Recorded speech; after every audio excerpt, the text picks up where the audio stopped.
வணக்கம். இது இலங்கையின் இன்றைய காலை செய்திகள். அது ஒரு வெளிநாட்டிலிருந்து பிச்சை. பால்மாவுடன் தமிழனுக்கு போட்ட இலங்கை பிச்சை சென்ற ஏன்னா பெண்ணுக்கு நேர்ந்த கதை.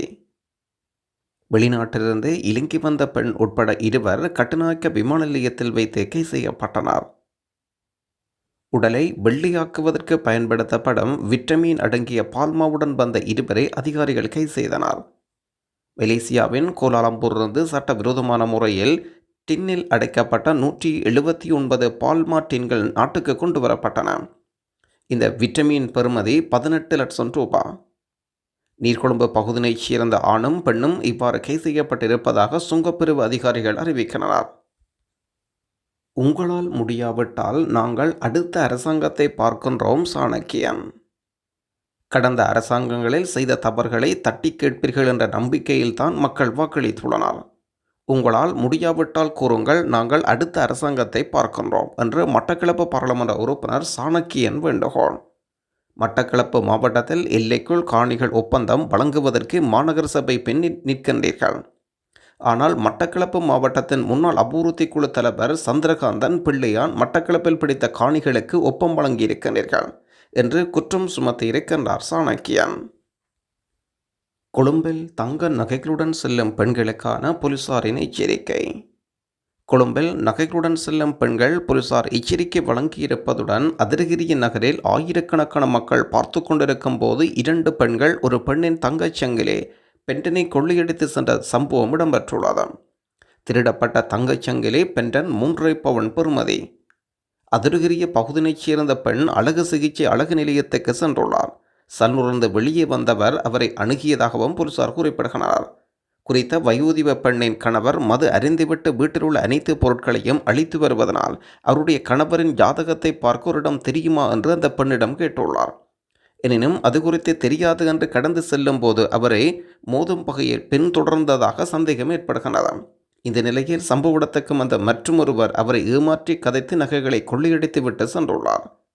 இந்த நிலையில் முறைப்பாடு பதிவு செய்யப்பட்டிருப்பதாகவும் சம்பவம் தொடர்பாக வழமை போன்ற மேலதிக விசாரணைகளை போலீசார் மேற்கொண்டு வருகின்றனர்.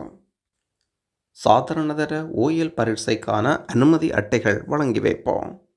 கல்வி பொதுத்தர சாதாரண பரீட்சை தோற்ற இருக்கும் மாணவர்கள் அனுமதி அட்டைகள் தபால் மூலம் அனுப்பி வைக்கப்பட்டிருப்பதாக பரீட்சைகள் திணைக்களம் அறிவிக்கின்றது.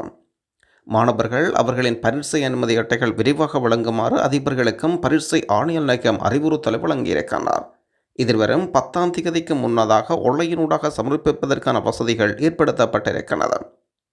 இம்முறை கல்வி பொதுத்தர சாதாரண பரீட்சையில் தோற்றும் 4,74,147 பரீட்சார்த்திகள் தகுதி பெற்றுள்ளனர். பரீட்சை எதிர்வரும் 17ஆம் தேதி தொடக்கம் 26ஆம் தேதி வரை இடம்பெற இருக்கிறது.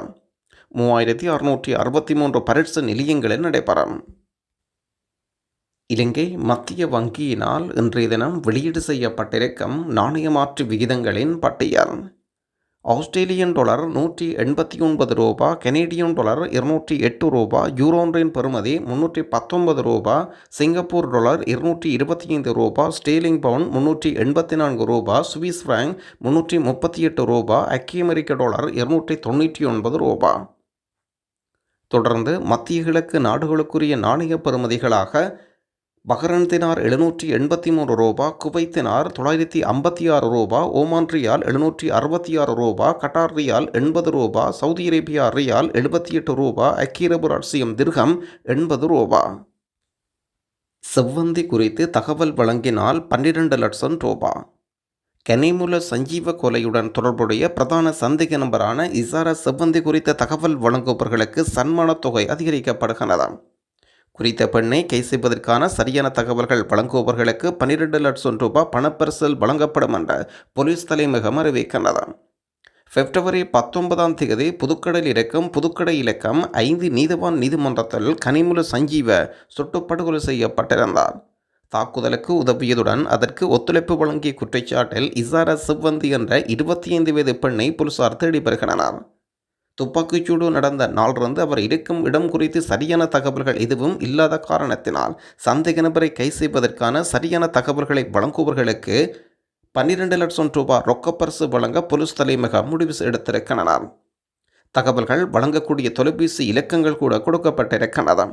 தகவல்கள் வழங்குபவர்கள் இரகசியத்தன்மை மிக பாதுகாக்கப்படும் என்றும் இலங்கை போலீசார் அறிவித்திருக்கின்ற விடயம் குறிப்பிடத்தக்கது. கிழக்கு மாகாணத்தை மையப்படுத்தி மீண்டும் அடிப்படைவாத குழு. கிழக்கு மாகாணத்தை மையப்படுத்தி இயங்கும் இஸ்லாமிய அடிப்படைவாத குழு ஒன்று தொடர்பில் தகவல் கிடைத்திருப்பதாகவும் அந்த குழுவின் செயல்பாடுகள் தொடர்பில் மிகவும் பாதுகாப்பு தரப்பு விழிப்பாக இருப்பதாகவும் அமைச்சரவை பேச்சாளர் நலிந்த ஜேதிச அறிவிக்கின்றார். அமைச்சரவை முடிவுகளை அறிவிக்கும் ஊடக சந்திப்பில் அரசாங்க தகவல் திணைக்களத்தில் இந்த சந்திப்பு இடம்பெற்றிருந்தது. கிழக்கில் கல்முனை பகுதியில் முஸ்லிம் அடிப்படைவாத குழு ஒன்று தோற்றம் பெற்றிருப்பதுடன் பொதுமக்கள் பாதுகாப்பு அமைச்சரை மேற்கோள் காட்டி ஆங்கில வார இதழொன்றில் செய்தி வழங்கப்பட்டிருக்கிறது.